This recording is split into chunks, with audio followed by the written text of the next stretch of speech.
How to fix Instagram couldn't add to template problem.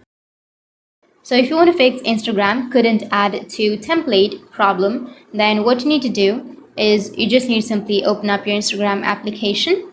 Once you open up your Instagram, now you just need to simply go with the bottom right, which has that profile option.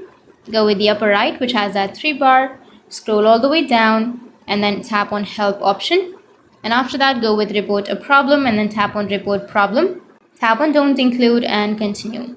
Now you just need to simply briefly explain what happened. So you need to write, I'm having issues with not being able to add to the template. I need this to be fixed.